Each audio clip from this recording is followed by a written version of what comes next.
Je vais commencer par vous présenter les personnes qui sont sur scène. Donc je commence par... c'est vachement bien parce que vous êtes dans l'ordre, c'était pas fait exprès. Juste une alternance homme-femme. Mais, donc Vincent, il est à ma gauche. Il est serious game designer dans une très grosse... Il est salarié d'une très grosse entreprise française que beaucoup d'entre vous connaissent. Que je pense tout le monde, en fait. Je pense que la notoriété de son entreprise est tellement grande que tout le monde connaît le nom. Et je ne vais pas vous le dire. Je ne vais pas vous le dire, je vous dis juste que vous y avez certainement eu affaire pour partie d'entre vous. Et pour les autres, si ce n'est pas vous, quelqu'un de proche de vous y aura eu affaire pour vous. Voilà, suspense, il en parle. Il en parlera après. C'est le début du jeu, en fait. À côté de Vincent, nous avons Axel. Axel Gay. Ah oui, je n'ai pas donné les prénoms. Vincent, les noms de famille. Vincent Vigneault, Axel Gay. Axel Gay, elle est serious game designer. Elle a créé l'Éclap, qui est une société d'édition. Je reviendrai sur les jeux, mais elle en a créé plusieurs et... on va dire, moi, c'est Madame, Carbonique. Et le petit dernier né, c'est Le cœur des Obs. Voilà.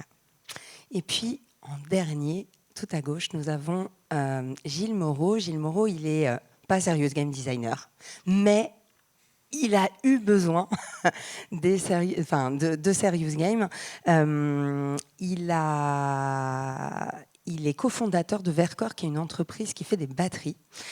Et il en a eu besoin des serious games pour casser les stéréotypes sur les métiers de l'industrie. Et il nous fera le lien, il nous expliquera pourquoi tout à l'heure. Moi, j'ai plein de casquettes. Je vais me présenter aussi. Je suis Susan Bossan. J'ai 3 casquettes ce matin. La première casquette, c'est que je vais animer cette table ronde.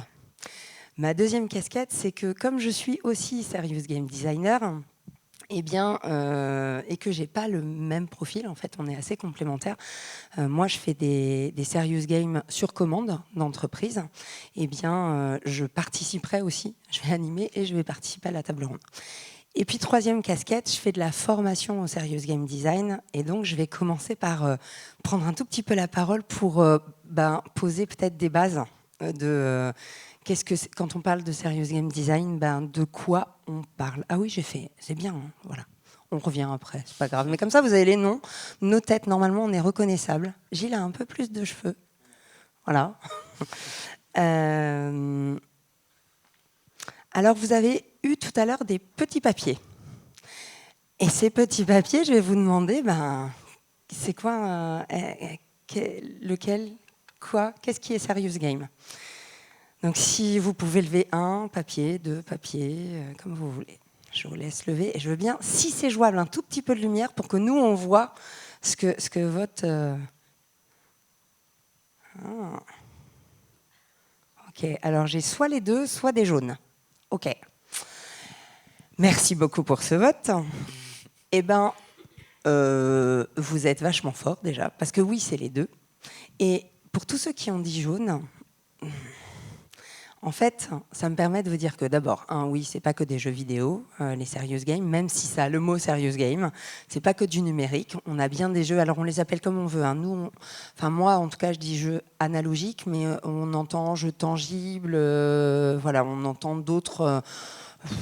Qu'est-ce que vous entendez comme mots pour jeu de plateau, Ouais, jeu de société, tout simplement. Ouais, jeu de société sérieux. En tout cas, c'est pas que donc des jeux numériques et les jeux numériques, la plupart du temps, pas toujours, mais très souvent, là, on aurait presque une caricature de ce qu'on va être dans une catégorie qui va être les jeux de simulation, qui sont des serious games, mais on va reproduire une situation vraiment de la vie réelle avec des jeux souvent très narratifs et des choix à faire. C'était le balbutiement des jeux, des premiers serious games vidéo. Aujourd'hui, on trouve plein de choses dans les jeux vidéo, mais beaucoup, on parle souvent de gamification. Ça s'appelle serious game parce que ça fait souvent c'est voilà, on communique plus facilement là-dessus, mais c'est souvent de la gamification. Du coup, j'en profite pour vous dire ce que c'est que la gamification. La gamification, c'est on prend une activité, peu importe laquelle. Ça peut être une formation, mais ça peut être une réunion, ça peut être se diriger avec son GPS, ça peut être n'importe quelle activité, un acte d'achat, et on va y rajouter des éléments de l'univers du jeu pour augmenter l'engagement dans l'activité. Mais du coup, on n'a pas des jeux. Et très souvent, dans le domaine de la formation, eh ben, on a des quiz déguisés et des trucs qui font dire à beaucoup de gens, enfin, c'est pas hyper fun, quoi. Il y a des exceptions. Et je ne vais certainement pas oublier de les citer. D'abord parce que Vincent, à ma gauche, fait des jeux vidéo qui sont plutôt des serious games et moins de la gamification. Sur le salon, on a par exemple Arkham. Donc Arkham Studio fait des jeux qui sont des serious games vidéo. Ils ont Arkham Society qui fait aussi des jeux grand public, des jeux de société classiques. Mais voilà, donc c'est pas une vérité absolue, mais souvent les jeux vidéo, on est plutôt sur de la gamification. Du coup, si on veut parler de serious game et si on veut parler de jeux sérieux, faut qu'on sache ce que c'est qu'un jeu. Alors, je vous le fais super vite et je vous pose une définition parce que ça permet d'avoir un socle commun. Cette définition n'est pas une définition parfaite. C'est une proposition et elle est de Gilles Brougère. Donc, le jeu, c'est une activité qui a des règles. Voilà. Ça, à peu près tout le monde est d'accord. On met des règles dans un jeu. Sinon, c'est plutôt un jouet quand on n'a pas de règles. Au début, on parlait de liberté, mais décision. Pour qu'il y ait jeu, c'est des activités en fait qui vont répondre à tous ces critères-là. Pour qu'il y ait jeu, en fait, on doit décider de s'engager librement dans l'activité. C'est bien une décision parce que des fois, et je suis sûre que vous l'avez tous vécu, on joue parce que nos potes ils nous disent allez, allez viens joue. On n'a pas hyper envie ou ce jeu-là on n'est pas très fan, mais comme on est sympa, on va décider de jouer avec eux parce qu'on va préserver notre relation, notre réseau, etc. Donc il y a des fois des choses où on n'est pas totalement libre de jouer, mais on prend le parti de le faire. En tout cas, on décide de participer à l'activité. Et c'est intéressant aussi de se dire que c'est des décisions qu'on va prendre aussi dans le jeu. C'est-à-dire qu'on ne va pas... ceux qui m'ont déjà entendu savent que j'aime bien citer le jeu de loi, mais un jeu de loi, on ne prend pas franchement de décision dans le jeu. On suit les règles, on lance le dé, on avance, mais on n'a pas de décision, on n'a pas de liberté à l'intérieur du cadre des règles. Et donc, on est plutôt sur des jeux, pour définir un jeu, on augmente le nombre de décisions. Gilles Brougère parle de second degré. Le second degré, c'est le fait que, et vous l'avez vécu, surtout si vous avez joué à Famiglia par exemple, mais à plein d'autres jeux, ce qui se passe dans le jeu n'a pas de conséquences sur notre vie réelle. Et que si je tue quelqu'un dans le jeu, il est toujours vivant à la fin. Et c'est ça le second degré, ça n'a pas de conséquences. Et du coup, c'est ce qui fait de ce jeu cette activité à part, où on peut tester des choses. Vous voyez que tout est discutable, hein, parce que le second degré, on peut se dire, ouais, mais si je joue avec, je sais pas moi, tel pote à moi, lui, il est hyper mauvais joueur. Du coup, quand je gagne et que lui perd, ça a des conséquences dans la vie réelle. Hein, vous voyez et du coup, peut-être des fois, c'est moins un jeu. Des fois. Vous voyez, quand votre petit garçon ou votre petite fille fait une crise pendant 1h30 parce que il a perdu, ça a des conséquences dans la vraie vie. Du coup, c'est parfois un peu moins un jeu. Est-ce que ça reste un jeu? Voilà, je vous laisse libre. Hop. Il n'y en a que 5, hein. J'ai presque fini. Le 4e point, c'est l'incertitude. Pour que le jeu soit, qu'on puisse dire qu'il y a jeu, c'est qu'on doit avoir finalement de l'incertitude. Alors, l'incertitude la plus facile, c'est la fin. Est-ce que je gagne, est-ce que je perds? Rien que ça, c'est est-ce que je gagne contre le jeu, hein, ou contre mes adversaires? Mais ça peut être des incertitudes. Des fois, on est sûr qu'on va perdre. Moi, mes enfants, ils aiment jouer, ils considèrent que c'est des jeux, et pourtant, je les laisse jamais gagner. Oui, je suis une maman terrible. Eh bien, pour autant, ils vont quand même aimer jouer, ils vont trouver que c'est des jeux parce qu'il y a de l'incertitude sur le score, comment ils me challenge, est-ce qu'ils vont vraiment m'embêter. Et de plus en plus, en fait, l'incertitude arrive jusqu'au bout de la partie. Mais en attendant, voilà, cette incertitude, elle est importante. Un jeu comme, je sais pas, un Monopoly où vous savez dès le début que vous allez perdre et que la partie dure 3 heures. Voilà, des fois, c'est un peu moins, ça devient un peu moins un jeu. Et le dernier point, la frivolité.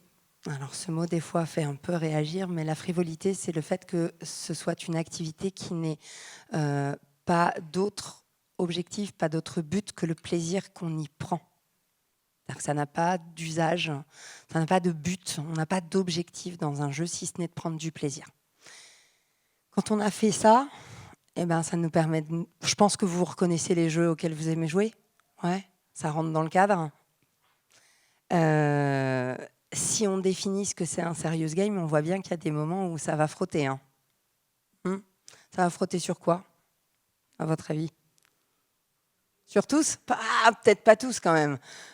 La frivolité, j'ai entendu. Ouais, ça va frotter sur la frivolité puisque la définition. Alors une définition de serious game, c'est, je vous la laisse lire d'ailleurs, je me tais en fait, parce que vous savez faire.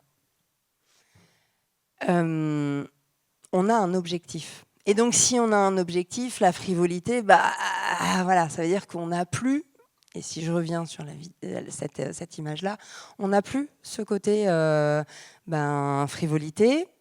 Et puis, est-ce qu'on a toujours, on va aller questionner, est-ce qu'on a toujours du second degré? Est-ce que ça n'a aucune conséquence dans la vie réelle?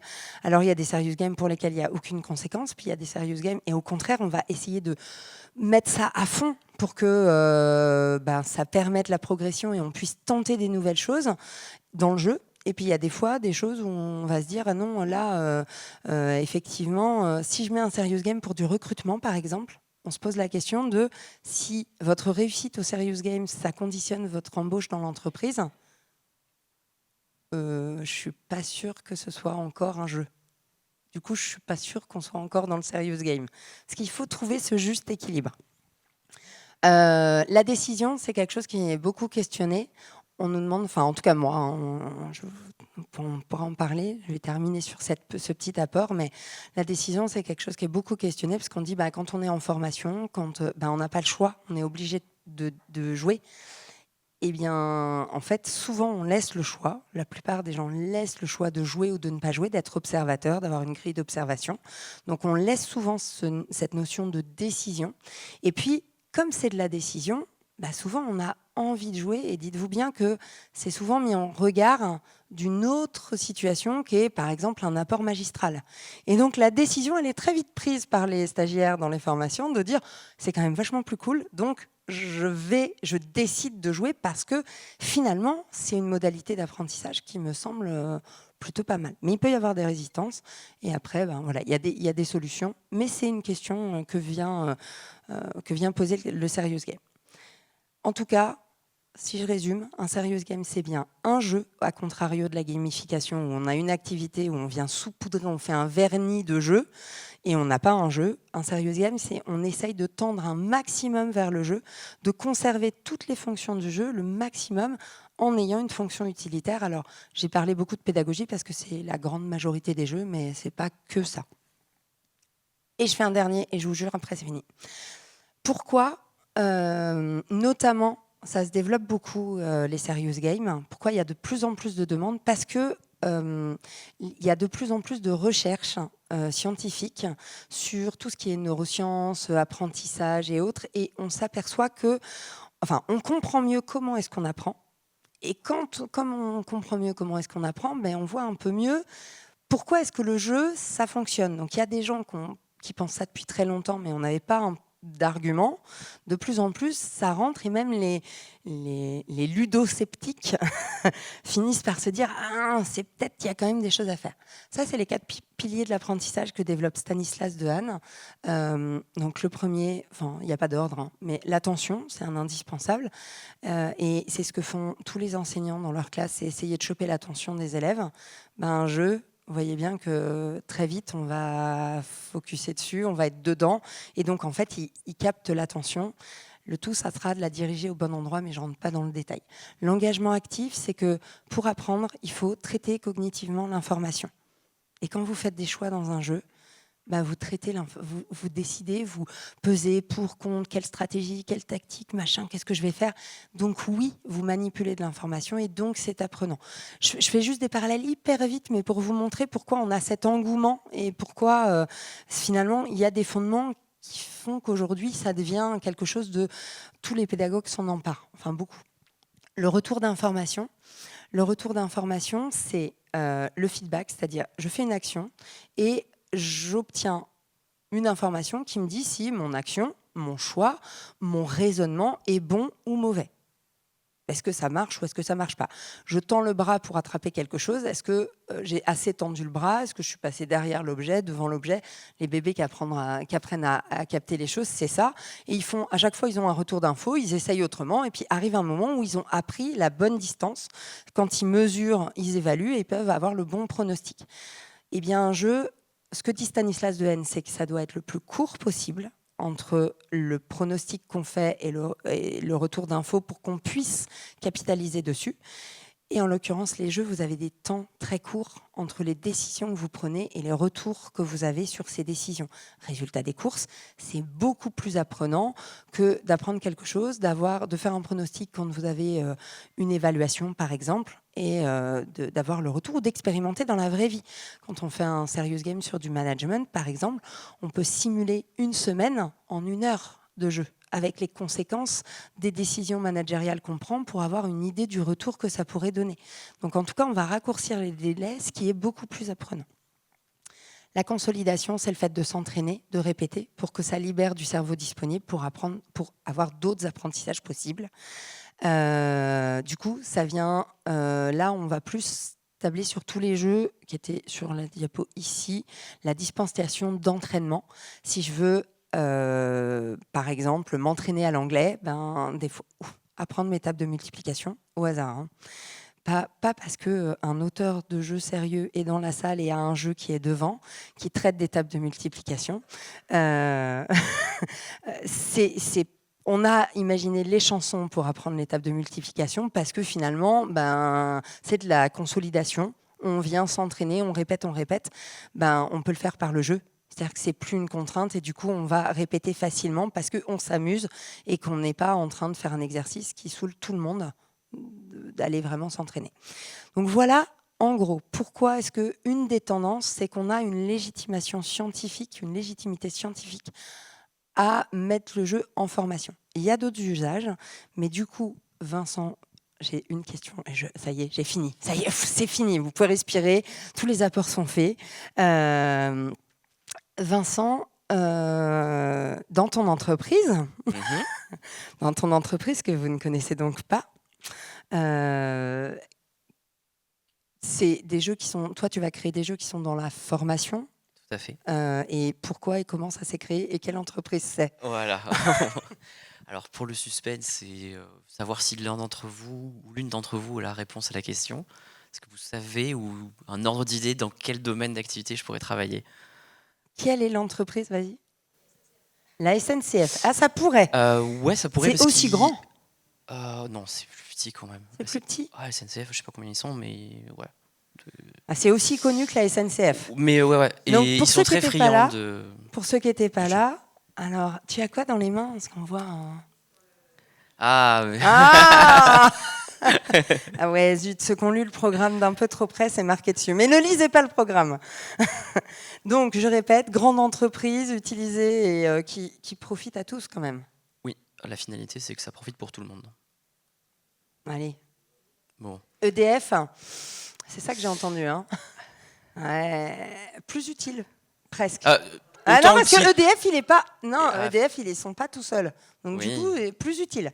Pas de concurrent. Non, pas loin de l'État, mais c'est pas l'État. Pas loin des impôts. Presque. Très très proche des impôts. Un truc. Un autre collecteur. Ouais. Voilà. L'URSSAF. Donc voilà, l'URSSAF joue aussi. Alors ça peut paraître surprenant, ça joue dans un certain cadre. C'est pour l'instant pour 15 000 collaborateurs en fait. Donc mon métier, c'est être... Oh là, pardon, j'ai pas l'habitude des micros par contre. Donc mon métier en fait, c'est je suis serious game designer, mais aussi, et c'est pour ça que d'abord j'ai été embauché, ingénieur pédagogique. Donc je crée des parcours, des dispositifs de formation pour l'organisme, donc pour l'ensemble du réseau des URSSAF, parce que comprenez que si vous avez affaire à eux, c'est pas déjà évident avec tout le jargon et tout ce qu'il y a à comprendre. Le code de la sécurité sociale, c'est pas le truc le plus évident à apprendre. Mais aussi pour les collaborateurs du réseau, ils ont besoin d'apprendre. Et on n'a pas des sujets très sexy. Voilà, je suis désolé de vous enlever ce mystère-là, mais des trucs sur le code de la donne sécu. des exemples. Alors dernièrement, et dont le jeu, je vous parlerai, on en fait un sur la DSN, déclaration sociale nominative. Donc si vous êtes, du coup, vous avez votre propre entreprise, vous savez que vous devez faire un bordereau de cotisation, déclarer, voilà, etc. Donc on explique en fait aux collaborateurs qui doivent avoir traité ce genre de choses, comment ça fonctionne et comment ça fonctionne de votre côté pour qu'ils comprennent pourquoi l'anomalie, quand elle arrive chez eux, comment ils doivent la traiter et comment ils doivent parler avec vous dans un langage clair et pas un langage ursafien. Voilà, et donc c'est une grande mission que je me donne. Vous êtes combien ? Donc pour travailler sur l'ingé Serious Game, on est une équipe de 5 personnes pour former 15 000 collaborateurs. Ouais, Voilà. quand même, c'est pas mal. Un gros 5 budget. personnes sur le sérieux, qui C'est vont déjà ça. pouvoir créer des serious games. Voilà, avec des compétences donc toutes différentes. On a une illustratrice, une graphiste, on a un alternant développeur de jeux vidéo, parce qu'on n'a pas encore les moyens de pouvoir avoir une personne à plein temps et de payer un développeur de jeux vidéo, parce que c'est pas les mêmes tarifs. Moi, en tant que serious game designer et un GPDA, je fais les deux. Et après, on a des collègues qui viennent nous apporter du contenu avec une expertise, parce qu'on est dans du jeu sérieux. Donc, j'ai pas la science infuse sur tout le réseau, et on a besoin d'avoir du contenu pour créer du coup des mécaniques de jeu en cohérence avec ce qui se passe dans le réseau. Cool. Et ça fait combien de temps ? Tu l'as peut-être dit, mais j'ai... Je ne l'ai pas dit. Donc, en URSSAF, on a commencé en 2019 avec ce que Susan vous a expliqué, donc de la gamification. Donc, très concrètement, des quiz déguisés ou alors un jeu de cette famille. Et super, voilà, on a fait un jeu. Et depuis 2021, là, je suis arrivé en 2021 et je dis bon, ok, là maintenant, moi c'est sympa, mais j'ai envie d'aller plus loin. Et donc, je suis arrivé au fur et à mesure parce que c'est pas évident de venir avec ce genre de On vous a boîte de mis un jeu. panel de jeux, ouais. Voilà, d'arriver et d'expliquer à des gens dont ce n'est pas le métier, qui vous disent clairement que pour eux, le jeu c'est le Scrabble, le Cluedo, et ça s'arrête là dans la connaissance du jeu. C'est compliqué de leur dire qu'en fait, sur un process ultra compliqué, on va leur dire bon, alors on va faire un jeu, et du coup, ils ont peur parce qu'ils ont en fait dans leur tête et dans leur imaginaire une image du jeu de société où en fait on va mettre tout le monde sur les tables et ça va être la foire. En fait, ils ont le côté régressif du jeu.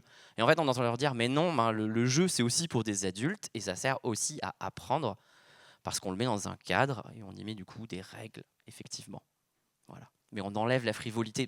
J'en laisse un peu quand même. Et j'aime bien venir les chercher dessus. Ouais, on est d'accord qu'on peut faire des jeux sérieux qui sont fun. Exactement. Et on en fait. Et alors, on en fait des fun. Après, en fonction des URSSAF ou des directions avec lesquelles je travaille, le fun, on le descend un peu parce que voilà, il y a des sujets qui sont délicats, notamment par exemple quand on doit parler de, je sais pas, d'incendie ou d'attentat, parce que on a été confronté à, voilà, il y a des URSSAF qui ont été gentiment accueillis, ou il y a des gens qui sont carrément venus faire des attentats, donc c'est compliqué. On a des sujets un peu touchy, où là justement, effectivement, le fun, on le diminue parce qu'on peut pas se permettre. Et du coup, ça veut dire que tu doses le fun en fonction de quoi ? Des contenus ou du contexte ? Je dirais surtout en fonction de mon commanditaire. Voilà, parce que sur S'ils des sont sujets... prêts ou pas, quoi. Ouais, c'est ça. Alors, j'y vais par petites touches. Et en fonction, donc, quand on réfléchit, quand ils viennent me commander un jeu, je jauge un peu. Déjà, savoir est-ce que ce sont des joueurs ou pas. Et ensuite, jusqu'où on peut aller dans le fun. Je leur demande clairement, en fait, je dis, voilà, votre ligne éditoriale, jusqu'où je peux aller. Et en fonction, on me dit, ok. Là, dernièrement, il y a 2 mois, on a sorti donc un jeu pour des inspecteurs du recouvrement. Donc, métier ultra fun de devenir. Eh bien, ils étaient partis en me disant allez-y, c'est parti. Donc, on leur a fait un jeu d'enquête. J'avais un peu peur, c'est moi qui me suis bridé parce que je connaissais trop la profession. Je me dis voilà, et en fait ils m'ont dit ah non, allez-y, allez-y, allez-y. Et ils s'éclatent et on a eu 150 futurs inspecteurs qui ont démarré leur parcours de formation autour d'un jeu et qui sont super contents, et du coup ils veulent qu'on en rajoute d'autres, donc on est content parce qu'on va, ouais, et je suis content, je vais pouvoir faire d'autres jeux sérieux sur ce truc là. Cool. Voilà. Merci Vincent. Axel, du coup, toi, tu fais des jeux sérieux, plutôt, alors moins formation que Vincent, mais plus des jeux de sensibilisation sur des sujets de société. Tu peux nous... Et du coup, tu t'adresses... Ah oui, grosse différence, c'est qu'Axel, tu t'adresses au grand public, toi, tes jeux. Oui, principalement. Après, les publics sont vachement variés finalement.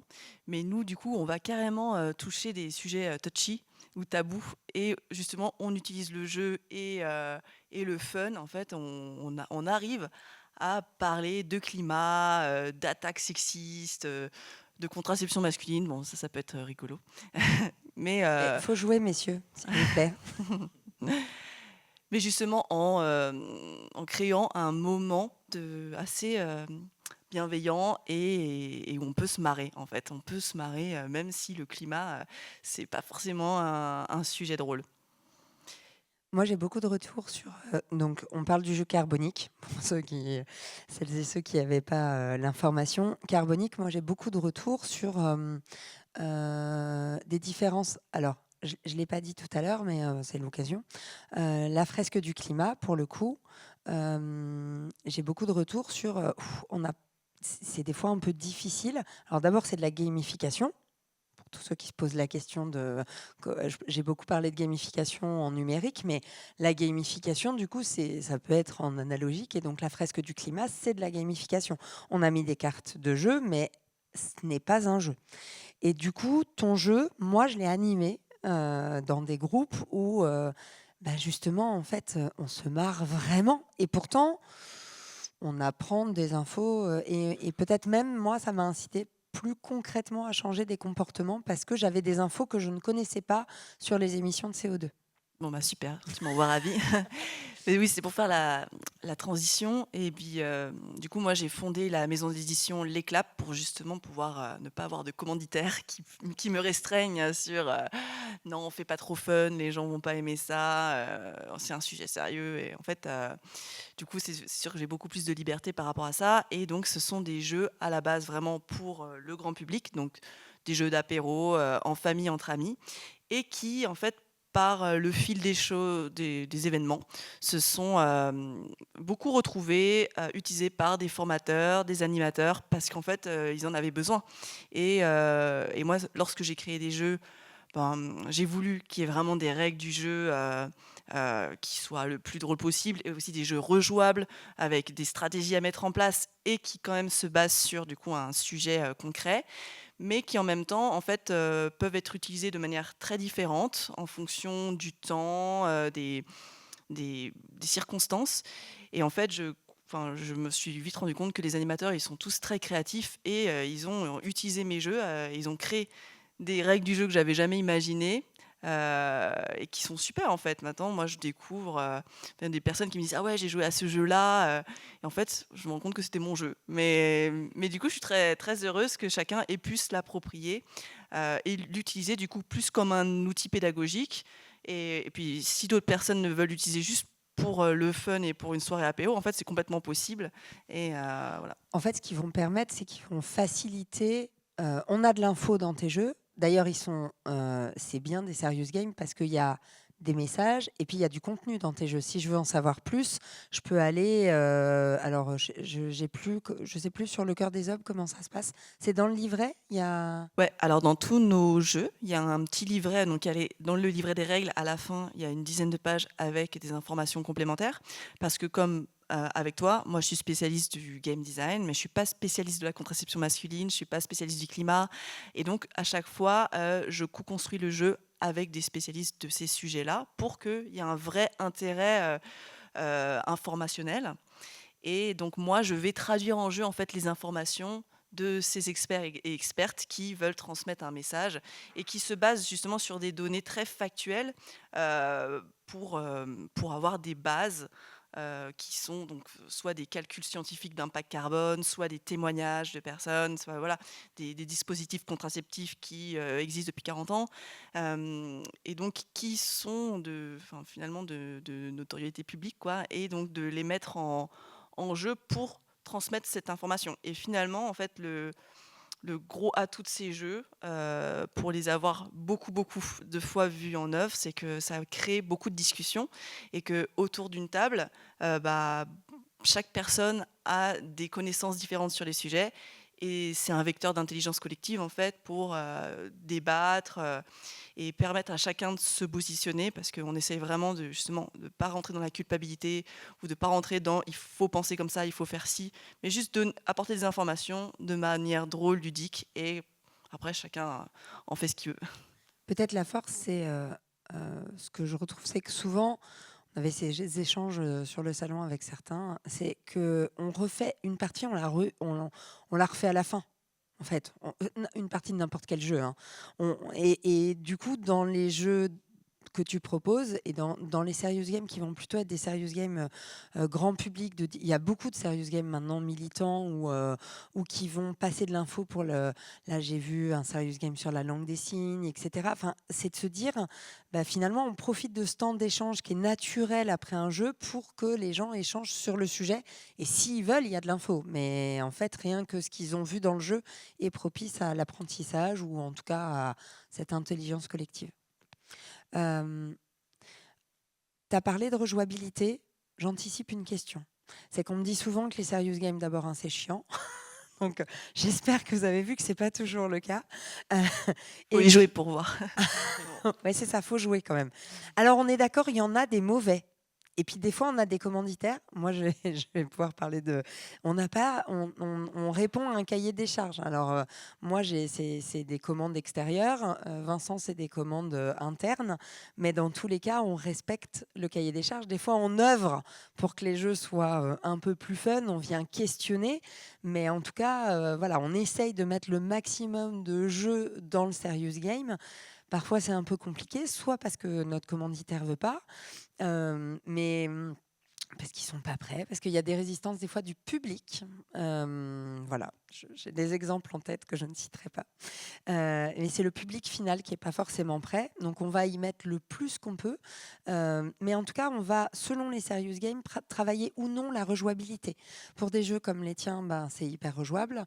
Moi, j'ai des jeux, je sais que certains vont être rejouables. C'est l'objectif, c'est qu'ils soient joués de manière récurrente dans l'entreprise. Et certains autres, on sait que c'est du one-shot. C'est dans le parcours de formation de tel, voilà, on a un jeu à ce moment-là. Et dans ce cas-là, on ne travaille pas la rejouabilité parce qu'on s'en fiche. Ça n'a aucun intérêt. Donc, vous allez avoir des serious games tellement différents que, oui, peut-être c'est un des messages, c'est tester et vous ne faites pas une idée toute faite des serious games parce qu'il y en a tellement de différents que, voilà, allez voir ce qui existe. Et du coup, Gilles, toi, tu as eu besoin de faire un serious game, c'est ça? C'était quoi? Tu peux nous donner le contexte de Ouais. l'usine, les besoins en formation, tout ça? Oui, alors c'est vrai que moi je viens dans l'autre sens. Je Ouais. suis pas game designer du tout. Je suis commanditaire. donc, je suis un des fondateurs d'une société qui s'appelle Vercor. On fait des batteries pour les voitures électriques.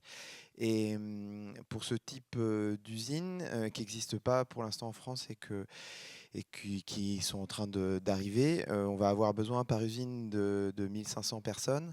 Et quand on part de quasi zéro, ça veut dire qu'il va y avoir des énormes besoins en formation. Donc là, moi, mon métier, c'est donc je travaille chez Vercor.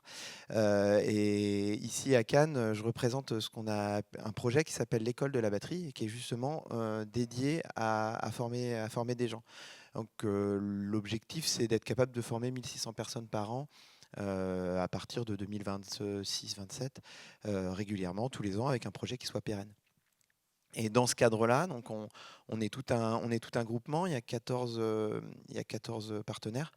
Nous, on est leader du projet, mais la plupart des partenaires sont des organismes de formation. Donc il y a une grosse dizaine d'organismes de formation. On a les AFPA, les rectorats, les universités, Grenoble, Lyon, des écoles d'ingénieurs, donc tout un tas de partenaires. Et l'objectif, c'est de former des gens de bac-3 à bac+8 et tout au long de la vie, donc formation initiale, formation professionnelle, reconversion. Donc nous, on avait besoin, donc voilà, j'en arrive au jeu, on avait besoin d'un espèce de liant qui soit capable de gérer tout ça, qui soit capable de gérer des gamins qui sont en difficulté scolaire à 15 ans, et puis des gens qui sont en reconversion professionnelle à 50 ans. Et on avait envie de faire passer tout le monde par un même... les attraper. Alors tu parlais d'engagement Ouais, actif, moi c'est ça, c'est j'aime beaucoup. en tout cas de leur donner envie de Ouais, venir. Du coup, on change l'optique aussi du jeu, parce ouais. qu'on était plutôt sur des jeux.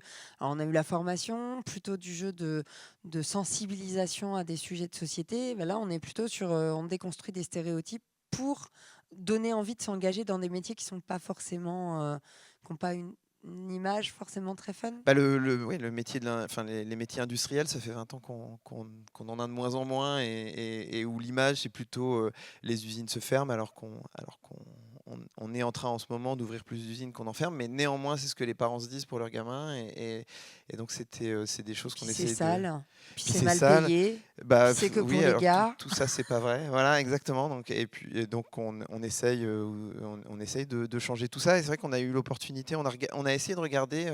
Alors moi, j'ai un parcours très, enfin, finalement, très en symétrie par rapport à tout ce que vous avez dit. C'est-à-dire que moi, quand j'ai cherché des serious games, donc je n'y connais rien. Je suis électrochimiste de formation. Je n'ai jamais été dans le monde du design de game, de rien du tout. Je suis un gros joueur, par contre, je suis très consommateur, ça me plaît beaucoup. Et j'ai essayé de trouver, de manière hyper naïve, des gens qui faisaient des jeux pour les entreprises. Et voilà, moi, mon ressenti, mon retour, c'est qu'il y a vraiment de tout. Il y a vraiment à boire et à manger. Il y a des choses pas fun du tout. Pas fun du tout, avec des gens qui s'appellent Serious Game et qui sont très intéressés par la partie serious Très sérieux. et moyennement par la partie game. Alors que moi je venais avec, alors c'est peut-être une posture pour dire on est sérieux, les entreprises venaient travailler avec nous. Ils n'ont pas eu de bol parce que moi j'étais plutôt venu pour la partie game. Donc et voilà, et juste après moi, pour la fin de mon parcours et pour expliquer ce qu'on a fait, donc c'est la petite boîte qui est juste dans le coin, qui maintenant marche bien puisqu'on va avoir beaucoup de lycées, beaucoup d'IUT, d'universités, et puis qui, je vous disais tout à l'heure, qu'on fait passer aussi à des gens qui sont en reconversion, qui sont des restaurateurs de 50 ans qui vont se retrouver demain dans les usines chez nous. Euh, donc on a cherché en tant que commanditaire, j'ai cherché plein de gens. J'ai dû rencontrer 7 ou 8 boîtes qui se présentaient comme fabricants de serious game. Et puis finalement, on a décidé de travailler avec des game designers pure game qui viennent du monde du game pur, pas de serious du tout dedans, à qui on a justement nous demandé en disant bah, moi je suis expert. euh, Propose-nous des mécaniques qui pourraient être intéressantes pour engager des jeunes avec qu'est-ce que c'est une usine, quels sont les métiers dans l'usine, qu'est-ce qu'il va falloir faire. Il nous a proposé une mécanique collaborative. On va citer quand même, c'est Oui, c'est Greux Games. C'est les gens qui ont fait d'Inavelli, Roa, et qui sont super. Et voilà, il nous a proposé, Florian, il nous a proposé une mécanique collaborative avec pli caché pour essayer de deviner ce que vont faire les autres, et qui était assez représentatif de ce que nous on avait envie d'embarquer, en fait, de dire bah il va falloir travailler ensemble, différents métiers qui vont bosser chacun à leur tour et qui ont tous leur importance. Et puis ça permettait aussi de parler diversité. Donc on a essayé d'incarner chaque métier avec une personne qui existe vraiment dans l'entreprise, qui a une petite caricature. On viendrait voir, bon, on peut pas les reconnaître franchement, mais qui nous permettait aussi. Tu veux dire que tu es dedans?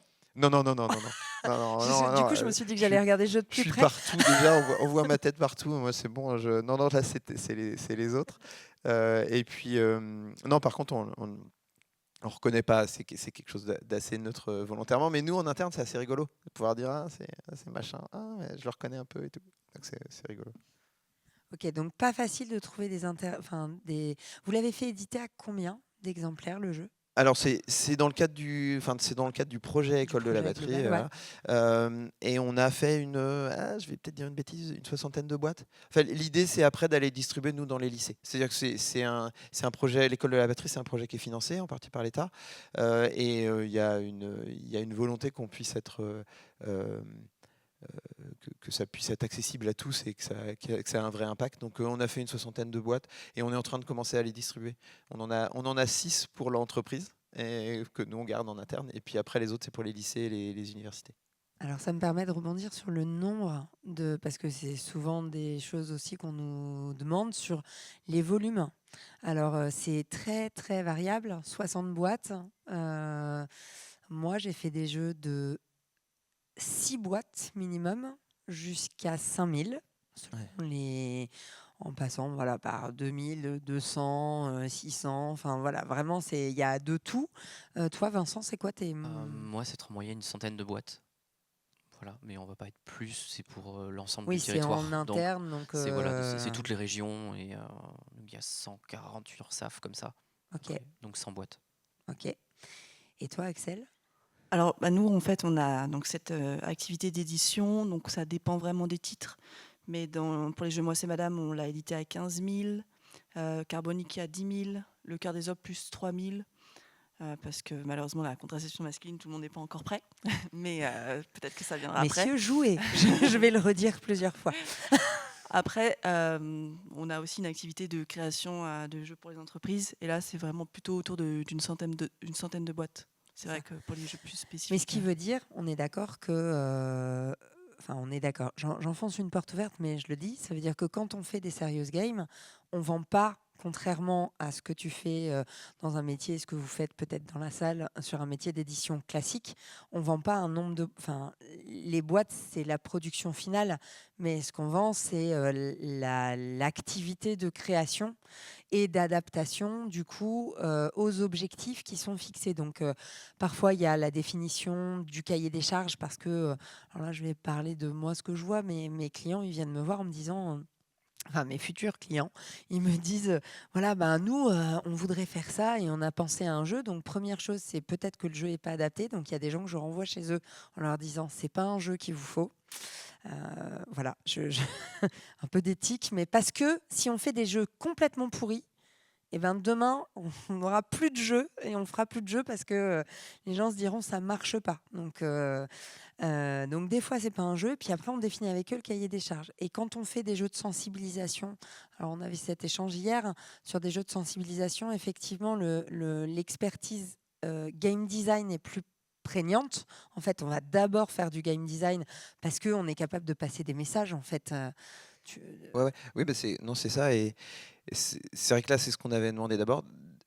Florian Gregams, il est super content de la mécanique, donc là, il est en train de regarder, pas pour revenir plus sur des sujets d'édition, il est en train de regarder comment il pourrait l'adapter pour le grand public. En l'état, c'est pas possible parce que est-ce c'est qu'il te faut encore un moins, c'est animateur ou encore une, moins sexy que... une animatrice, en fait, c'est ça? Tu peux non, pas non, le faire non, jouer. tu peux jouer tout seul. Mais c'est encore le sujet de faire une usine de batterie, c'est encore moins sexy que la contraception masculine. Hein. C'est à peu près sûr qu'on en vendrait 0 boîte. Mais par contre, il a 2-3 idées pour pouvoir en même temps le transformer en quelque chose de plus grand public. Et puis néanmoins, vu qu'on l'a fait ensemble et que c'est dans le cadre d'un projet et tout, mettre à l'intérieur un explicatif de qu'est-ce que c'est l'usine est D'où quand il est même né, quoi. intéressant. Ouais. Mm. Que ce soit gagnant-gagnant. Et du coup, D'ailleurs, si je peux rebondir, parce que pour l'histoire de Carbonique, à la base, c'était aussi une commande d'un studio pédagogique qui voulait faire des formations sur le climat. Et donc, au départ, j'ai vraiment créé Carbonique juste pour les formations. Et en fait, on s'est rendu compte que les règles du jeu étaient fun, un peu comme le tien, et que finalement, c'était un sujet qui intéressait plus que des formateurs. Et c'est pour ça qu'on a décidé de l'éditer aujourd'hui à 10 000 exemplaires. Et il fonctionne très bien, à la fois pour le grand public et à la fois dans les formations. Une fois que la mécanique et que les règles marchent bien, pas de raison. c'est ça. En fait, c'est de se dire, voilà, on peut avoir une forte... le game design, il est hyper important. Et parfois, et là, c'est plus, par exemple, des jeux que va créer Vincent, tu m'arrêtes si je me trompe, ou moi, mais en tout cas, on a parfois des sujets et des choses auxquelles on doit former, quand on doit former à des compétences bien spécifiques, ben, pour le coup, le game design ne va pas suffire. Il va falloir qu'on ait cette expertise en ingénierie pédagogique pour être en capacité d'aller questionner comment est-ce qu'on atteint cette compétence qui nous est demandée. Oui, tout à fait. En fait, c'est rarement les jeux que je crée, rare, je pense même un, qui est autoporté. À chaque fois, c'est des sujets qui sont tellement techniques que je suis obligé d'avoir un débrief d'un animateur à la fin pour dire donc, par rapport à du coup à votre expérience de jeu, qu'est-ce que vous en avez retenu, quel parallèle vous faites avec votre métier. Je suis obligé d'avoir cet accompagnement-là. Et je peux surtout pas le distribuer parce que je pense que ça ne plairait à personne. Très clairement, il y a quand même ce vrai sujet de formation derrière. C'est ça, donc il y a différents niveaux. Alors là, on parle beaucoup formation, sensibilisation. Il y a des jeux sur le marketing et on n'a pas évoqué, mais je pense que... Allez, je vous pose la question. Est-ce qu'un jeu, c'est pas moi qui réponds, est-ce qu'un jeu avec un logo d'une entreprise dessus, c'est un serious game? Un jeu avec un loup, Je sais pas, je prends un jeu de tarot pas du et je tout. mets un logo dessus. C'est un jeu. Et si le tarot, c'est un plaisir. Alors après, ça dépend entreprise. Sur le jeu Carbonique, il y a le logo de l'entreprise avec laquelle j'ai bossé, qui est une entreprise d'ingénieurs qui sont formés à la méthode bilan carbone, qui font des bilans carbone pour des entreprises et qui font des formations. C'est eux qui sont à l'origine du calcul des datas sur les cartes et des explications pédagogiques, puisque c'est leur métier. Et le logo est sur la boîte. Ouais. Alors, Là, en l'occurrence, c'est pas de la pub. Là, c'est donc, pas, ouais, c'est ça, ouais. c'est pas de la pub. C'est-à-dire qu'il y a une différence entre serious game et pub. Effectivement, là, c'est que tu as un serious game avec un logo dessus. Je pense que je ne sais pas, mais une partie des jeux, une grande partie des jeux là, oui, il y a des logos d'entreprise. J'ai vu Canopé là. Ouais, il y a Ouais. Canopé. Ouais, Canopé, c'est quoi Canopé? Quelqu'un Moi, je peux dire, hein, mais Je pense que tu peux en parler quand même. Non, mais Canopé, donc c'est un réseau de l'éducation nationale. Donc voilà, donc il y a une personne qui le représente au sein du public. Et donc du coup qui accompagne les professeurs notamment donc, dans l'appropriation de jeux et qui leur conçoivent aussi des jeux pour qu'ils puissent l'utiliser pour l'apprentissage en fait. support à tout ce qui est pédagogie et du coup, la partie jeu en fait partie. Peut-être une tendance que je vois là sur le salon, déjà, c'est qu'il y a. Alors, j'ai pas d'exemplaire de top 10, mais vous voyez qu'il y a Blam, on a un jeu Blam avec Connecto Ortho, où ils développent un côté pédagogique. On a eu la sortie de top 10 par Cocktail Game. On a aussi des maisons d'édition qui lancent de plus en plus, donc c'est une tendance forte. Et on va retrouver, en tout cas, quelque chose que moi j'ai vu, c'est des... Alors, on a un stand sur le Fige et du coup, on a vu pas mal de gens qui ont créé, des auteurs et des autrices qui ont créé des serious games, en tout cas des jeux avec cette fameuse fonction utilitaire, là, cet objectif autre que juste jouer, mais apprendre des choses. Alors, j'en ai un sous les yeux, donc il est là à droite, vous pourrez venir le voir. C'est Cats, qui est un jeu sur la mécanique quantique, par exemple. Donc, c'est un exemple, mais...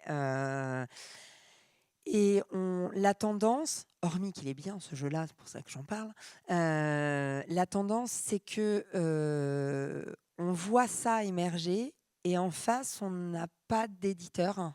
En fait, on voit bien que ces auteurs et ces autrices ne trouvent pas encore d'éditeur. Toi, tu as fait le choix d'éditer toi-même du coup? Oui, moi c'est clair que j'ai créé ma maison d'édition, alors qu'à la base je suis plus créatrice de jeux et graphiste et illustratrice que éditrice. Mais finalement, Parce que tu voilà. trouvais pas ou parce que voilà, c'était un choix, c'était moitié-moitié? Il y avait quand même une volonté de pouvoir le faire moi-même pour avoir une pleine liberté de créer les jeux comme je l'entendais et de développer une ligne éditoriale qui me correspondait vraiment. Étant graphiste aussi, toute la partie édition, impression, c'est quelque chose que je maîtrise bien et la communication aussi. Mais je pense qu'à l'époque, je ne savais pas dans quoi je m'embarquais quand même. Mais bon, maintenant, voilà, je suis sur la lancée et je regrette pas du tout de l'avoir fait et je suis vraiment aussi contente de pouvoir voir tous les rouages de la création et toute la maîtrise, en fait, de la création d'un jeu de A à Z, mais vraiment même moins A, plus Z. Mais, mais c'est vrai que c'est différents métiers, quoi. Donc des fois, c'est un peu épuisant et je constate vraiment ce manque d'éditeurs. Parce qu'il y a quand même beaucoup de personnes qui viennent me voir moi et en fait, moi, je suis quand même une petite maison d'édition et je peux pas non plus, éditer tout le monde Et puis il y a et une ligne avec éditoriale. Tu es voilà, plutôt sur les avec jeux une engagés. D'ailleurs, il y ouais. a un groupement de... Oui, tout à fait. On s'est regroupé avec, d'autres, éditeurs, éditrices de jeux engagés.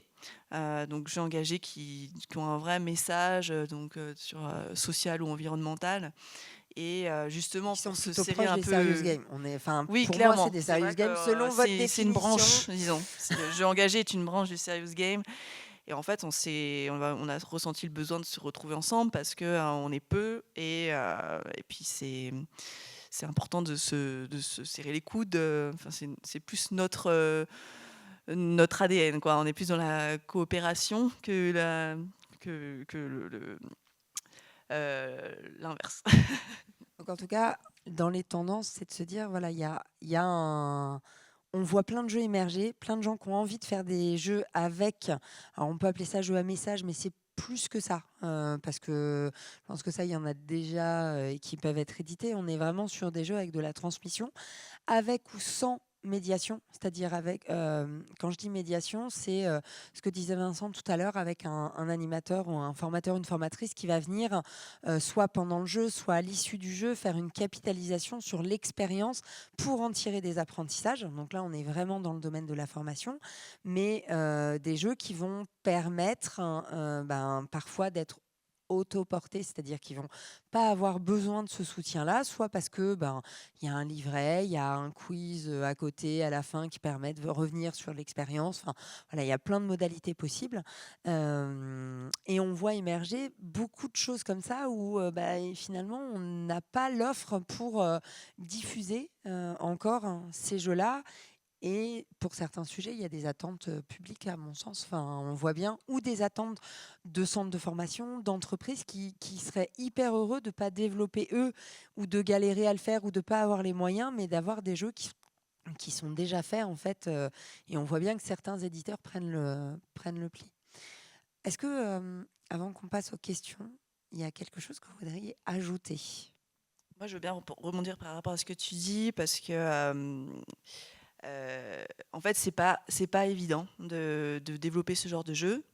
Et nous, on doit faire le choix de développer vraiment nos cibles qui sont assez variées, en fait. Et du coup, c'est pour ça aussi que peu d'éditeurs veulent se brûler les ailes à éditer des jeux engagés comme ça, parce que, comme je le disais, on est sur différents publics.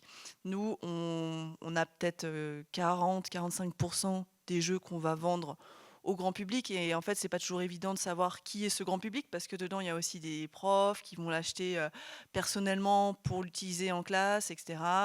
Voilà, on a une grosse partie aussi, peut-être 35% qui est plutôt des entreprises en fait qui achètent ce genre de jeu parce qu'ils trouvent que c'est intéressant à offrir à leurs employés, que c'est un jeu intelligent finalement, enfin un cadeau intelligent. Et au final, Parce qu'il y a des super politiques RSE qui font voilà. que les entreprises, elles se disent que c'est le moyen de faire passer des messages RSE Et de on est manière content qu'ils un peu passent plus par nous, diplomate. mais c'est sûr que donc on a aussi un bon 15-20% qui passent de notre distributeur et donc des fois qui vont dans des librairies spécialisées. Finalement, nous, nos jeux, ils sont presque plus vendus en librairie qu'en magasin de jeux. Et finalement, on a peut-être 5% qui correspondent à des assos et d'éducation nationale qui nous commandent en direct, ce qui est vraiment peu. Et pourtant, c'est pas faute d'avoir essayé d'aller toquer à leur porte. Mais finalement, moi, j'aurais pensé que c'était des jeux qui se vendraient comme des petits pains à l'éducation nationale. Et c'est pas si évident de rentrer dans ce milieu-là. Et donc, c'est pour ça qu'on est sur quand même beaucoup de plans. Donc, à la fois, c'est une force parce que il y a beaucoup de liens entre ces cibles, mais en même temps, c'est une faiblesse parce que c'est difficile, il faut être partout. Et donc, forcément, les éditeurs, ils sont pas complètement fous comme moi. Ils se concentrent vraiment sur le monde du jeu parce que c'est déjà tout un bordel. Et quand on développe ce genre de jeu, puis moi en fait, je choisis aussi des jeux avec des personnes qui ont déjà un réseau sur ces thématiques précises.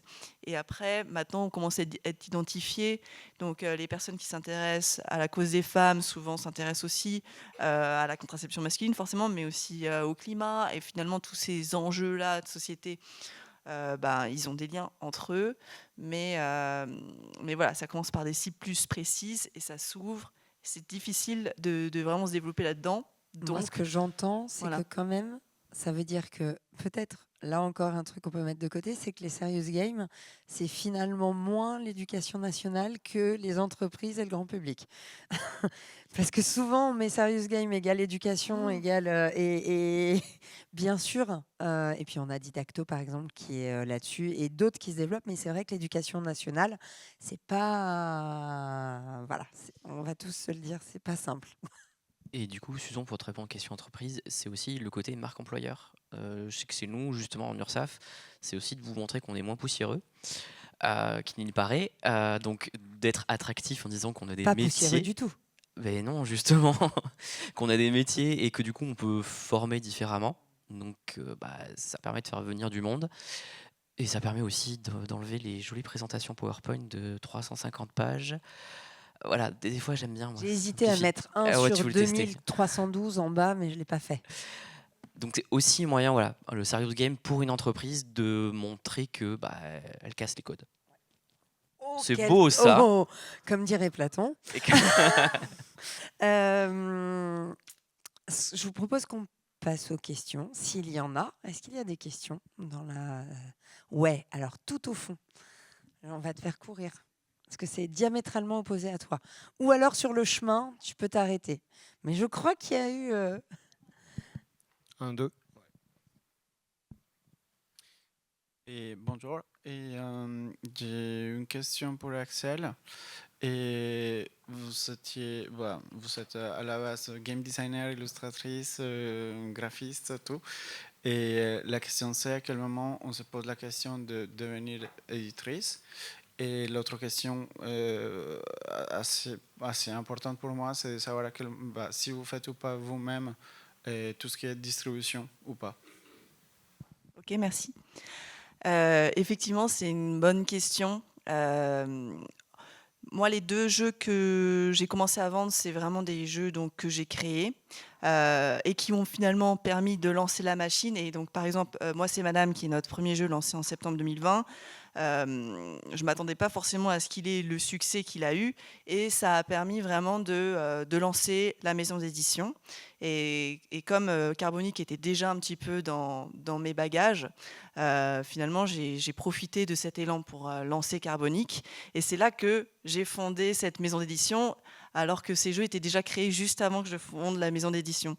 Du coup, il y a eu un moment donné où j'ai monté la maison d'édition et là, forcément, j'ai dû mettre la casquette d'éditrice. Et donc, les jeux qui ont suivi, comme Le Cœur des Aubes, finalement, ça, c'est un auteur de BD à la base qui a fait une BD sur son expérience en tant qu'homme contracepté et qui voulait créer un jeu pour justement diffuser le message de manière encore plus largement. Et du coup, là, j'ai vraiment plutôt mis ma casquette d'éditrice, un peu de game designer aussi, parce que lui, étant illustrateur et auteur de BD, même s'il avait un premier prototype de jeu, il a fallu quand même que je l'accompagne et j'avais envie que ça soit la même qualité que les autres jeux. Et donc là, petit à petit, j'ai cette casquette d'éditrice et j'ai de moins en moins la main sur l'illustration, le graphisme, mais j'ai quand même un peu une casquette de direction artistique, disons. Donc je suis moins dans le faire et plus dans le développement d'une ligne éditoriale. Donc voilà, ça se fait progressivement finalement. Et la distribution, du coup? Et la distribution, alors je travaille avec des distributeurs, donc Harmonia Mundi pour les librairies et Jeux Délire pour les magasins de jeux. Donc après, on vend quand même beaucoup en direct via notre site internet. Donc voilà, il y a quand même des personnes qui s'occupent de la distribution pour moi et voilà. Merci. Il y a d'autres questions? Ouais, j'en ai vu. Et puis après, la prochaine sera à l'autre bout. Ouais, voilà. Bonjour, Michel, Éducation nationale, Crous plus exactement. Donc, comment pouvez-vous m'aider à faire en sorte que les jeux sérieux rentrent dans l'éducation nationale? Et j'ai déjà un certain nombre de tes références, Axel, que nous avons achetées et que nous promouvons. Mais Merci comment beaucoup. vous allez pouvoir faire pour m'aider moi maintenant? Alors, je ne sais pas si c'est Axel. En fait, je ne sais pas si nous, on est armés, en fait, à vrai dire. Parce que moi, j'y ai essayé. Alors, certains y arrivent. Hein, alors, Didacto, par exemple, va être un peu plus armé que nous. Je demande la caution devant, mais à bonne école, c'est ça le nom du diffuseur de tes jeux? C'est ça? Mon école.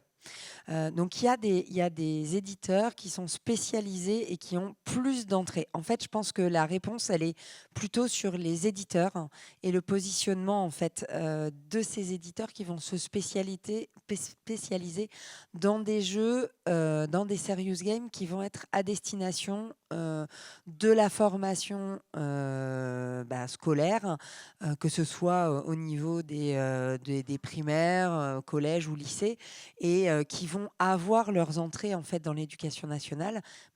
Et après, je prends l'exemple, alors on va citer Riposte. Parce qu'il est au fond. Donc la Format Ludique qui a créé un jeu pour aider à armer les personnes face à du harcèlement, donc essentiellement des jeunes, mais pas que, pour répondre. En fait, après, c'est un travail d'éditeur que d'aller trouver les entrées mais au final, il y a vraiment les deux. Il y a les créateurs et les créatrices, les auteurs-autrices de Serious Game, et puis ensuite la partie édition qu'on ait ou pas la main, ou les entreprises qui nous commandent. Donc justement, moi, en tant qu'éditrice, on a beaucoup essayé de toquer à la porte de l'éducation nationale. Et en fait, on se rend compte que c'est vraiment du one by one, quoi. C'est les documentalistes qui veulent ou pas acheter nos jeux. Et effectivement, comme tu disais, il y a des maisons d'édition, très grosses maisons d'édition, qui ont leurs entrées. Et donc, l'éducation nationale commande leur catalogue tous les ans. Et du coup, les documentalistes reçoivent ce catalogue et commandent dans ce catalogue. Mais pour nous, pour les Clap Éditions, qui sommes une toute petite maison d'édition, pour le moment, on n'est pas reconnu par eux. Et notre catalogue, on ne sait pas trop à qui l'adresser. Donc, c'est pas faute d'essayer d'aller chercher les enseignants, etc. Moi-même, je suis fille de professeur, hein, je connais bien l'éducation nationale. J'ai vécu toute ma vie dans des logements de fonction dans l'éducation nationale. J'étais dedans. Et pourtant, mes jeux, c'est compliqué. Alors, on a quand même un certain nombre de professeurs qui les commandent, mais il y a pas, c'est un peu énigmatique. Donc, je retourne un peu la question. Et je pense que on pourrait s'entraider et faire passer le message. Oui. Il faut le micro parce que sinon, c'est pas capté. Mais on va la reformuler. Vas-y, pose-la, je reformulerai si tu veux.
Clairement.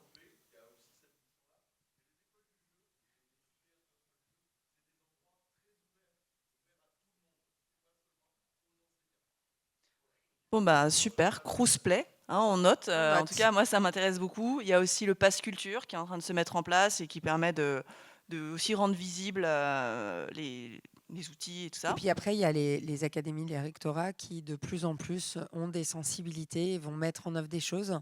Après, ça reste parfois local, mais il y a pas mal de développement. Question suivante. Merci. Alors, du coup, moi, je vais vous poser une question. Alors, elle va concerner... J'ai 2-3 questions pour chacun d'entre vous. Du coup, moi, je pratique mon Alors, métier... on a 2 heures. Ouais, voilà, c'est ça.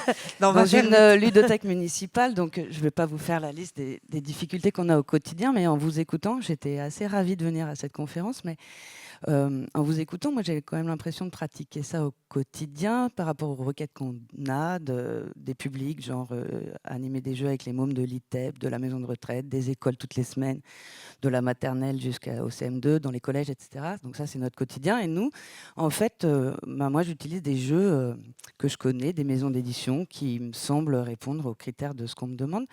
Et j'ai l'impression que la médiation culturelle, en fait, fait partie de l'accompagnement. Je rejoins les serious games sans pour autant avoir d'objet ludique particulier pour ça. Et donc, mes questions, elles étaient sur... j'aimerais bien un ordre d'idée de tarif, par exemple, pour combien ça coûte de concevoir un jeu, par exemple. Je me demandais si vous aviez une déontologie qui est posée, genre il y a des entreprises pour lesquelles nous ne participerons pas, je ne sais pas, des partis politiques par exemple. Donc ça, je me demandais s'il y avait une déontologie du serious game. Et la dernière chose... Après, je ne vais plus retenir. Vas-y, la dernière. C'est pas grave. La dernière chose que je me demande, c'est est-ce que vous arrivez à créer des jeux en cohérence avec le sujet, par exemple? Parce que pour moi, l'écologie, en tout cas, au niveau de pas mal de maisons d'édition, je trouve qu'il y a quand même un effort pour, par exemple, faire fabriquer en France ou en proximité ou avoir des matériaux recyclés ou tout ça. Et juste un petit dernier clin d'œil sur Greux Games et le jeu sur les moteurs. Il a fait appel à des gamers de Grenoble et du coup, c'est vrai que la mécanique du jeu, ça a été vraiment une attention particulière et je trouve que c'est super l'équilibre parce que effectivement, j'y connaissais rien en batterie, mais en tout cas, voilà, c'était une belle rencontre pour nous aussi. Enfin, en fait, voilà. J'ai fini. Il y a d'autres testeurs dans la salle. Je vais Vas-y, démarrer pour commence. On va ouais, essayer de faire dans répondre à une l'ordre. partie des questions. Du coup, quand je conçois un jeu, du coup, la déontologie que je mets derrière, c'est que je prends pas un jeu tel que et en fait, j'y mets mon logo URSAF et j'y mets mon contenu au forceps. Je fais attention. Enfin, l'idée, c'est que j'ai une commande, je vais réfléchir à des mécaniques de jeu, alors que vous vous retrouvez dans tous les jeux auxquels vous pouvez jouer, et je vais voir comment je peux m'en servir pour servir un objectif pédagogique. Donc j'ai une réflexion et ma déontologie en fait c'est de faire attention à ce droit d'auteur là, de pas m'approprier notamment Carbonique parce que ton jeu est tellement bien que en fait on me l'a demandé et on m'a dit tiens tu peux nous faire ça et en fait j'ai dit non, achetez-le juste, et donc en URSAF ils en ont acheté parce que je peux pas refaire derrière, sinon c'est refaire Carbonique et moi je suis pas réglo et j'ai du mal après à m'appeler serious game designer en fait. En fait, Donc, quand on est serious game ouais. designer, on conçoit des jeux. On a à la fois cette notion de... déjà, on est auteur et autrice, donc on conçoit des jeux qui sont suffisamment différents de ceux qui existent pour que ce soit des choses, des vraies créations et pas du plagiat de jeux. Et puis, on a ce degré de... on doit faire coïncider. En fait, les mécaniques sont autant des vecteurs. La mécanique, le gameplay doit être au service de ce qu'on veut transmettre. Donc, il y a vraiment une réflexion sur... moi, quand on me demande de faire un jeu sur... je sais pas, moi... un des derniers, un jeu sur le tri des déchets, il faut que hospitalier, le tri des déchets hospitaliers, il faut que ça corresponde, que le tri soit dans les mécaniques, qu'on est vraiment, mais on va concevoir quelque chose de spécifique. Donc on a ce côté-là. Ensuite, sur l'usage du jeu, justement, en tout cas, le serious game design, c'est bien de concevoir ce que je viens de dire, des jeux spécifiques. C'est différent de l'usage du jeu pour des activités qui est Si je définis un terme, ça va être plutôt de la ludopédagogie, c'est-à-dire qu'on va utiliser le jeu pour l'intégrer à des séquences pédagogiques ou de formation ou d'entraînement pour les personnes âgées, pour les maintenir en activité. Et on va utiliser le jeu et on a des compétences d'animation, de transmission. C'est pas les mêmes compétences. On n'est pas dans la création et la conception de jeu. Et après, ça touche à d'autres questions sur la reconnaissance du droit du jeu comme objet culturel et comment on rémunère les auteurs de jeux grand public qu'on utilise dans des activités professionnelles à but lucratif. Ouais, alors moi, juste pour répondre sur la partie prix ou coût, enfin moi en tant que commanditaire, le travail, justement, on a regardé plein de gens différents. Et donc, grosso modo, pour donner une fourchette, moi j'ai eu des réponses entre 10 000 et 30 000 euros. Donc ça peut, et j'imagine, et nous avec une volonté pédagogique assez faible finalement, parce que ce qu'on avait envie, c'était d'utiliser notre univers, on amenait notre propre expertise, il n'y avait pas d'ambition pédagogique très très forte. Et bon, je dirais pas, tu demanderas à Florian combien ça a coûté exactement. Mais voilà, je pense que c'est une fourchette et nous, c'est une boîte petite. J'imagine que pour des jeux beaucoup plus complexes ou des sujets pédago plus fouillés, ça peut encore être plus. Mais voilà, moi, les réponses que j'avais eues, c'était à peu près ça. Je crois que tu avais une autre question sur. Juste sur les prix, moi je peux donner une autre Ouais, vas-y, fourchette. ouais. En général, ce que je vois et dans mes réponses et dans les réponses, les appels d'offres, ce que je vois chez mes clients, c'est entre, on va dire, très bas, 10 000, on va dire, admettons 10 000 euros, jusqu'à 50 000, selon les volumes, les quantités, la complexité Ouais. de l'accompagnement. Enfin voilà, il y a plein de choses qui rentrent en jeu. Et on parle pas du numérique juste pour. Parce qu'on on en Sans le avait numérique. Sans le numérique. Sans le numérique. Et Ou avec juste un une- petit peu de numérique Et parfois. juste mais... une petite pique que j'ai pas pu glisser avant, Vas-y, mais non, alors, quand on parle de jeux sérieux et qu'on est une entreprise comme nous, on vient nous vendre tout un tas de bazar avec des casques réalité virtuelle, tout un tas de bordel qui est zéro, qui amène rien du tout en termes de sensibilisation ou de pédagogie ou de quoi que ce soit, mais c'est à la mode et ça coûte des fortunes. Donc on se retrouve avec là des chiffres beaucoup plus importants pour des jeux qui me paraissent complètement débiles comparé à ce qu'on est capable de faire de qualité sur des jeux de plateau, des jeux de table. Donc voilà, ça, c'est mon petit avis, je le passe là parce que j'avais pas eu l'occasion avant. vas-y. Et Gilles, du coup, pour répondre aussi à tout ça, donc vous pouvez nous retrouver déjà tous les deux, on vous fait un peu la pub, sur le stand 2101, parce on a créé le syndicat des serious game designers justement pour voilà, amener toute la déontologie et toutes les pratiques du métier pour arriver à définir et dire derrière, voilà, on vend pas juste 3 confettis et 2 lancers de dés. Derrière, il y a une vraie mécanique, il y a une construction d'un jeu en fait. Et voilà. Après, il y avait aussi la question au-delà de. Enfin, bien sûr, moi, ça me semble même évident quand je fais un jeu, je regarde déjà s'il n'a pas déjà été fait. Et même, du coup, j'essaie de traiter des thématiques qui sont clairement manquantes. Quand on arrive avec le jeu Moi, c'est Madame au FIGE 2020, tout le monde nous a sauté dessus, genre enfin un jeu qui parle des femmes comme ça. Et il y en a d'autres maintenant, et en fait, c'est pas du tout les mêmes mécaniques. Donc, et comme je disais tout à l'heure, on s'est regroupé sous l'effigie des jeux engagés, justement, parce qu'on a besoin d'avoir plus de visibilité et de mettre en avant nos différents jeux qui sont tous très complémentaires. Ensuite, sur la fabrication, forcément, c'est important pour nous. Mais en étant maison d'édition, on doit toujours trouver le juste équilibre entre ce qui est le plus intéressant économiquement et en même temps qui respecte nos engagements. Donc nous, par exemple, on fait imprimer en Italie et c'est le meilleur compromis qu'on ait trouvé en qualité, en prix, en délai aussi. Enfin, il y a plein de curseurs à prendre en compte.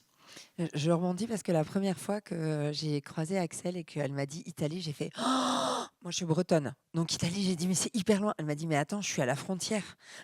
Donc voilà, à Marseille. pour le coup, ça répond au côté non mais en fait t'es pas loin. En fait, il y a le truc de faire imprimer quoi. en France et enfin ça change pas énormément et les prix en France sont vraiment compliqués à pratiquer pour une petite maison d'édition comme nous.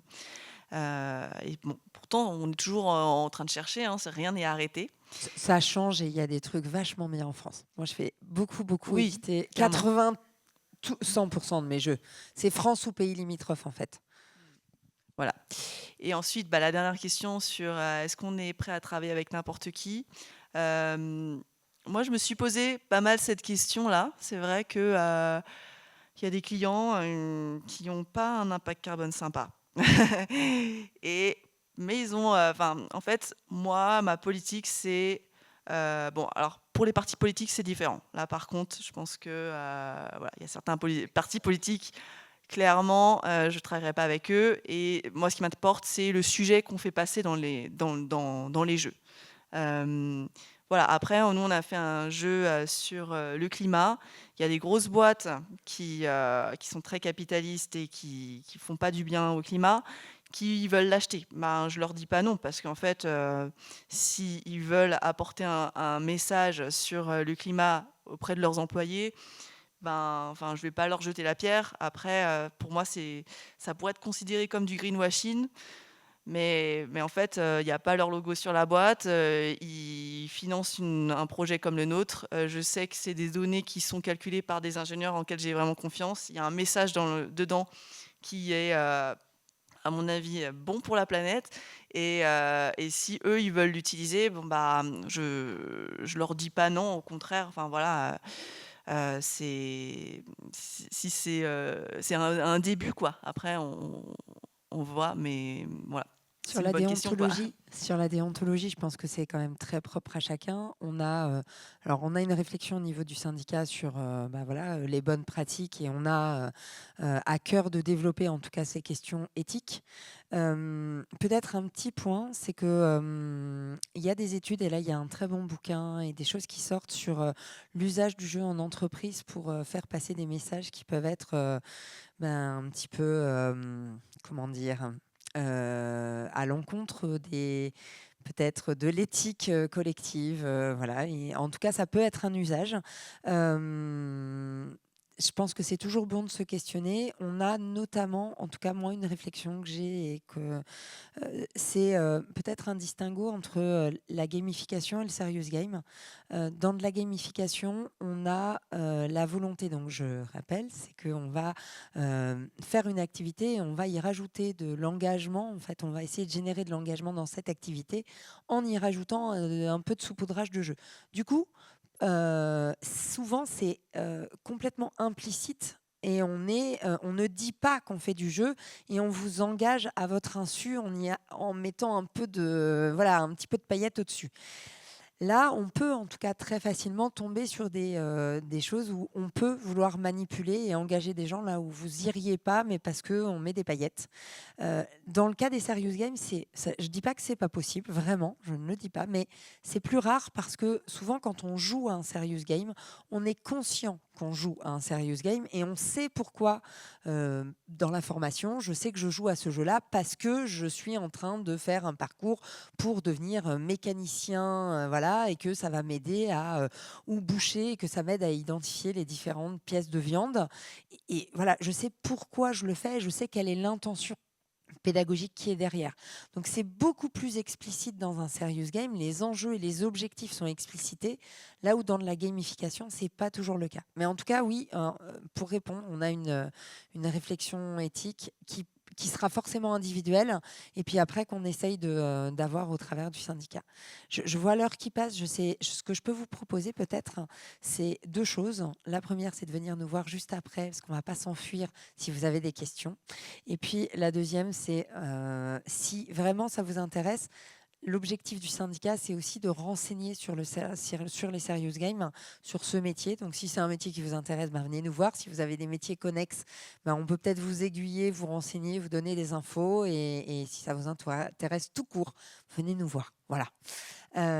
Merci. Merci Vincent, merci Axel, merci Gilles.